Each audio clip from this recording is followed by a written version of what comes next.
Heather Osgood, and I am so happy to be with you today. Whether you are driving in your car, whether you're working at home, whether you are at the office, or whether you are out in your garden, wherever you are and wherever you're listening to this, I hope that things are going well for you. And I hope that hearing our message of really just hope and really helping you further your dream will be something that just really resonates with you today. And I want to talk a little bit about the difference between what an expense is and what an investment is. Now, obviously, when we think of an expense, we all think of a cost. And whether you're a business owner or whether you are just a homeowner or whether you're a renter, whether you're just a person living, all of us have bills. All of us have expenses, things that we have to pay every month or things that we have to pay every day. And if you don't currently have a business, most of the time, the things that you are spending are just pure expenses. They're really not investments of any sort. And when you have a business, there are lots of opportunities to make investments as opposed to just having expenses. So I want to talk a little bit about what the difference is between an expense and between an investment. And especially if you're not a business owner, just kind of shed some light on what that can mean for you. If you're listening to this podcast, you want to quit your job, you're ready to say goodbye to having a boss breathing down your neck, and you're ready to say hello to freedom, you're ready to really just receive some information about how you can change your life and how you can improve your life. And that can all start with an expense or an investment. Now, when I was in my early 20s, I got my first kind of real job in advertising sales, and I was working in radio ad sales. And at the time, I did the math. I was bringing home probably about $1,500 a month. And, that's obviously been several years ago. But I thought that I was doing pretty well. $1,500 a month was the most I had ever made, and I was pretty happy with that. And as I got further into the process, I was so lucky to have received really great sales training at that job. And now I look back and I realize how great the training really was and how it set the foundation and created a structure for me to really propel myself into my career and really built some very solid sales training and sales experience in me, which I really value. And one of the things that they talked about was they talked about making an investment. And I always thought that that was really weird to me. I didn't really know very much about business or really anything about business.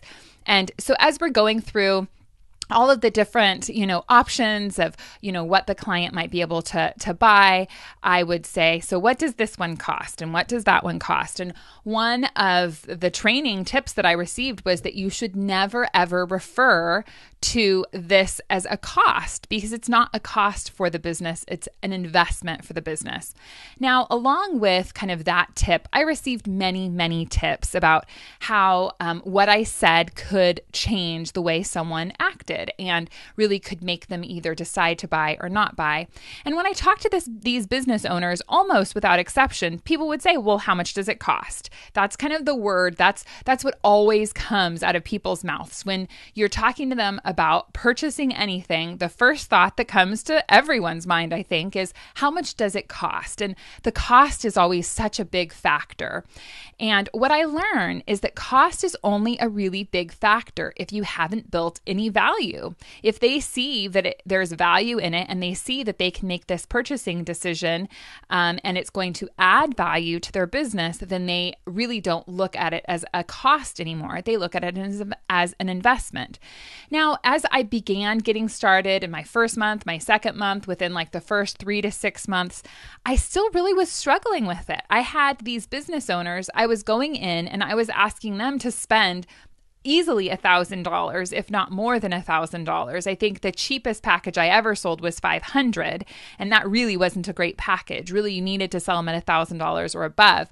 And I just kept thinking, that is so much money. No wonder people are saying no to me. No wonder people aren't buying from me. $1,000 is a ton of money.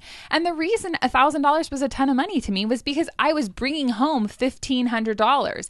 So in my mind, I'm thinking, why in the world would someone give me almost more than my monthly income. Like, why would they do that? It didn't seem like really a smart choice to me. And that was a real stumbling block. And so one day I was in talking to my manager, and we were just talking about costs of things and how when I would try to sell someone, people always really objected to how much the advertising cost. And he goes, Heather, this is an investment for their business. If they spend $1,000 with you, they shouldn't get $1,000 back. They should get more than $1,000 back. So it wasn't as though they were just giving me money that was going to just disappear and not come back to them. It was money that they were giving as an investment with a return. He gave me an analogy that has stuck with me to this day. He said, you would probably never go out and spend $1,000 on t-shirts. It just wouldn't be something you would ever do. But a business owner may go out and they may spend $2,000 on t-shirts. They may have their logos printed all over them. They may give them out to their clients, and it could be a huge promotional opportunity for them to get new clients into their business.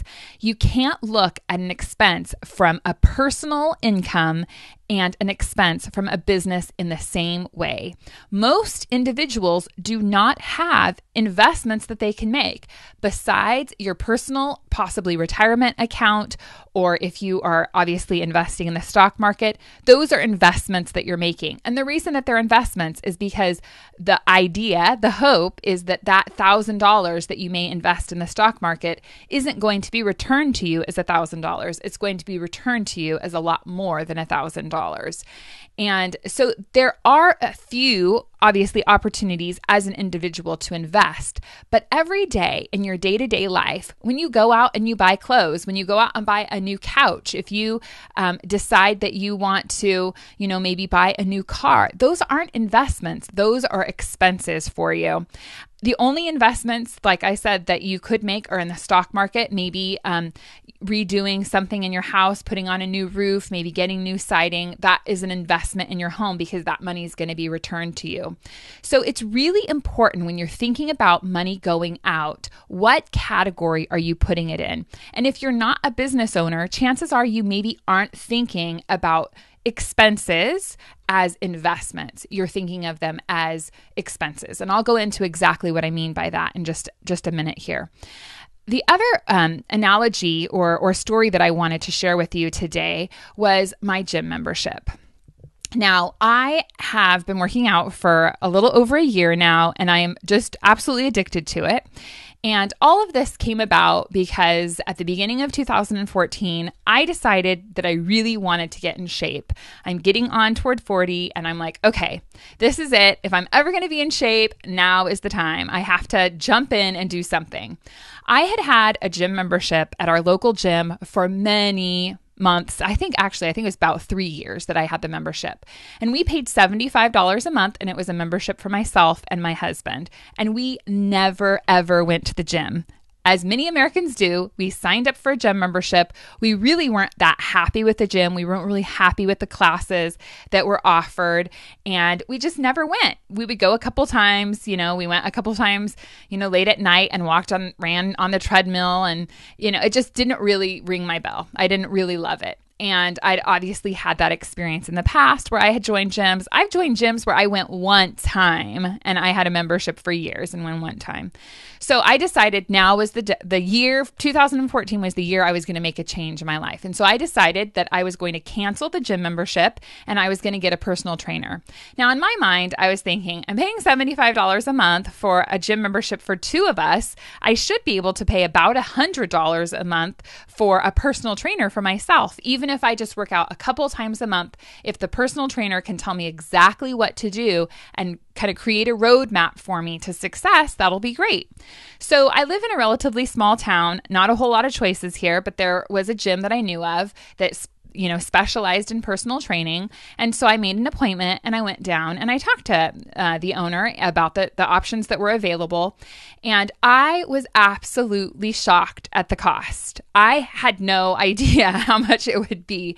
And what he said, well, I don't really think you need personal training, which I was a little disappointed in because I kind of wanted personal training. He said, I think you need this group fitness program, and it's only $179 a month. And I just about passed out. I was like, like, I can't justify going from spending $75 a month on a gym membership to $179 a month. To me, I just thought it was crazy. So I very quickly just dismissed the whole idea that it was even going to happen. And I kind of decided that was way more than I wanted to spend. And then I got home and I got thinking about it. And I was like, you know what? If I want to make a change, I just need to make a change. It felt like a ton of money to me to make a commitment. I mean, spending almost $2,000 a month or a year on a gym membership seemed totally crazy to me. But I decided to go ahead and jump in and do it. And my husband was very supportive of the idea, which was certainly helpful. And I decided to do it. And so I signed up for the gym membership and I was very gung-ho, and I went for the first, couple weeks. I think like the first month I was pretty consistent. I started out going 2 times a week, and then he recommended I go to 3 times a week. And so I was doing it. And then I got really tired. I was tired of going. I was tired of putting on my exercise clothes and, the whole routine of having to stop what I was doing to go to the gym. Frequently the classes were offered in the evenings at like 5:30. So I was having to kind of, really motivate myself to get up and get going to the gym. And I remember very distinctly one day saying, you know what? I just don't want to go. I'm not going to go. It was like 4 weeks into it. And I thought, I'm over this. I don't really want to do it anymore. It's a lot of hard work. And I don't think I really want to put that much work into the whole process. And then all of a sudden it occurred to me, Heather, you are paying $179 a month. You get yourself up, you put your gym clothes on, and you go to the gym. You cannot take $179 of your family's money and just totally waste it. And it was a huge turning point for me. It pushed me to keep going to the gym. And it was so pivotal in my experience that I know I will never forget it, because what I was paying for the gym was so painful that I had to go. And I am so thankful for it, because I persevered, I went and I kept going. And now I am here a year later, and my goal is to go to the gym 5 days a week. And I've switched to CrossFit, and it's really intense, and I'm really sore right now because I've been working out like crazy, but I absolutely love it. And that investment of $179 a month that I felt like was kind of just an insurmountable amount of money. And truthfully, it wasn't even that I didn't have the money. It just seemed like too much to spend. But I did it, and it made a huge difference in my relationship to working out. I know that I would never have ever gotten to that level had the pain of that payment not been so great. And so really, at the end of the day, that $179 has been a huge investment. It was an investment in me. It was an investment in my ability to do what I needed to do to really reach that goal.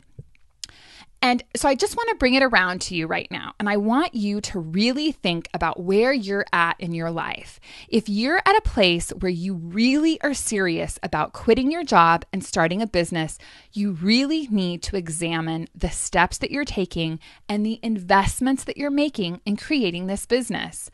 I know many of you have a desire to just bootstrap your company, to really start something with not a whole lot. And I encourage you to do that. I am a strong believer that you do not need to go out and get an SBA loan for $500,000 or even $100,000 to start a business. You don't need to go find an angel investor. You don't need to go, collect money from all of your relatives. There is a lot you can do with your own ingenuity, with a computer, with a brain, and a lot of action. And so I do encourage you to do that. But there are investments that you need to make. There are investments of your time, and there are investments of your money. And if you really think about what is an investment and what is an expense, what is going to return itself back to you? I could pay thousands and thousands of dollars in medical bills in my future, or I can get in shape. And being in shape is going to help me not have thousands and thousands of dollars in medical bills.